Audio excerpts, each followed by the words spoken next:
Bapak dan Ibu guru hebat, dalam Merdeka Belajar, kita sebagai guru diharapkan dapat memberikan pembelajaran kepada peserta didik sesuai dengan minat, bakat, dan kebutuhan belajarnya.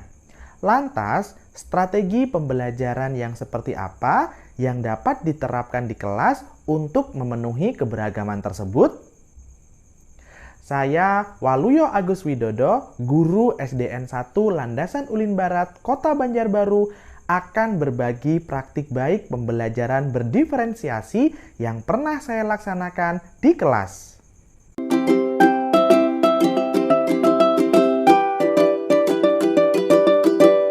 Sebelum menyusun strategi pembelajaran berdiferensiasi pada mata pelajaran IPAS dengan tujuan pembelajaran, peserta didik dapat menganalisis sifat-sifat cahaya. Saya melakukan diskusi dengan guru di kelas sebelumnya untuk mengenali karakteristik dan catatan gaya belajar peserta didik. Dengan begini, saya dapat merancang sumber-sumber belajar yang nantinya bisa dimanfaatkan peserta didik sesuai dengan gaya belajar mereka. Peserta didik visual dapat belajar dengan gambar atau video. Peserta didik auditori dapat belajar melalui rekaman suara yang saya kirimkan melalui aplikasi WhatsApp. Sedangkan untuk peserta kinestetik akan lebih banyak melakukan aktivitas fisik dalam belajarnya. Saya juga melaksanakan asesmen awal pembelajaran dengan memberi pertanyaan untuk mengetahui tingkat pengetahuan awal atau prasyarat pada peserta didik. Dari hasil asesmen ini akan terlihat peserta didik yang masuk dalam kategori paham utuh, paham sebagian, dan belum paham. Selanjutnya, saya akan lebih mudah untuk membagi tugas kelompok saat pembelajaran berlangsung dengan melibatkan peserta didik dalam kategori paham utuh sebagai narasumber atau tutor sebaya di kelompoknya.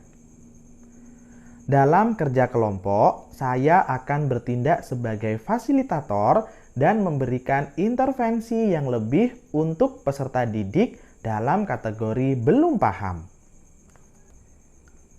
Guru bukanlah satu-satunya sumber belajar, jadi saya bebaskan peserta didik untuk mengakses berbagai sumber belajar yang ada dengan tetap mendapatkan pengawasan.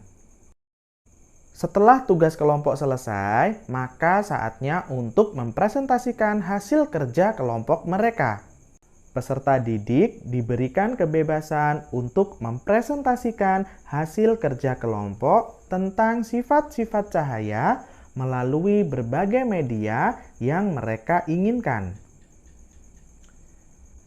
Setelah aktivitas kelompok, saya memberikan soal latihan yang harus mereka kerjakan secara mandiri.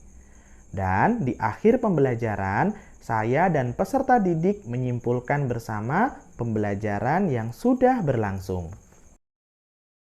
Diferensiasi pada pembelajaran saya adalah diferensiasi konten dengan adanya pilihan berbagai macam media dan sumber belajar yang sesuai dengan gaya belajar peserta didik.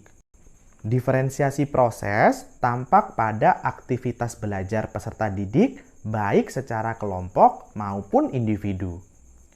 Untuk diferensiasi produk dapat berupa cara peserta didik mempresentasikan hasil kerja kelompoknya atau juga bisa berupa tugas untuk dikerjakan di rumah sesuai dengan kreativitas masing-masing. Demikianlah praktik baik pembelajaran berdiferensiasi di kelas saya. Semoga bisa bermanfaat untuk kita semua. Terima kasih, salam dan bahagia.